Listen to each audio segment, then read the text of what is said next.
लग्नाचा वाढदिवस साजरा करत आहोत। मॅरेज अॅनिव्हर्सरी आपल्या गावच्या वतीनं मी आपल्या गावचे माजी उपसरपंच श्री बाळासाहेब शेटे यांना विनंती करतो की आपण 2 मिनिटं आपलं मनोगत व्यक्त करायचं आहे।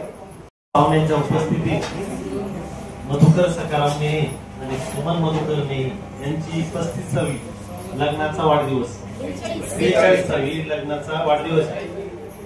त्यांना वाढदिवस आहे आज काय कार्यक्रम नाही, फक्त त्यांना एवढंच माहित होतं की आज आपल्या लग्नाचा वाढदिवस आहे।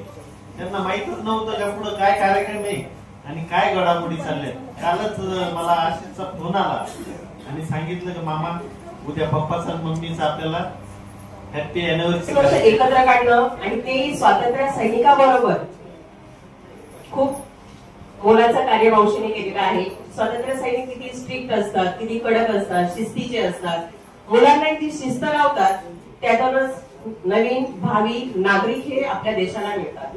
त्यांना 2 कन्या आणि आशिष, दोन्ही कन्या माझ्यापेक्षा लहान आहे, आशिष तर खूपच लहान आहे। त्याचबरोबर रिटायरमेंट झाल्यानंतर सुद्धा आपल्या गावामध्ये त्यांनी भरपूर प्रगती केली शेतीची। स्वतःची शेती स्वतः करतात, घरी शेळ्या कोंबड्या पाळणं, त्याचबरोबर गावकऱ्यांबरोबर प्रत्येक कार्यक्रमात ते सहभागी होतात। आमचे सहकारी तसंच मार्गदर्शक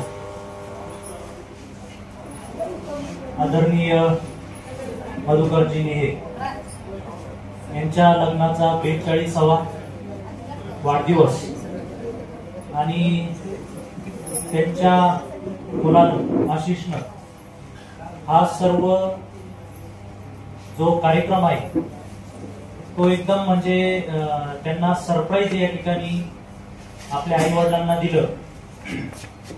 आताच साहेबांनी सांगितलं की आजच्या युगामध्ये ज्या पद्धतीनं जो आपण म्हणतो ना परिवार, पूर्वीचं कसं होतं सर्व कुटुंब व्यवस्था अशी होती की 3-3, 4-4 भाऊ एकत्र राहायचे।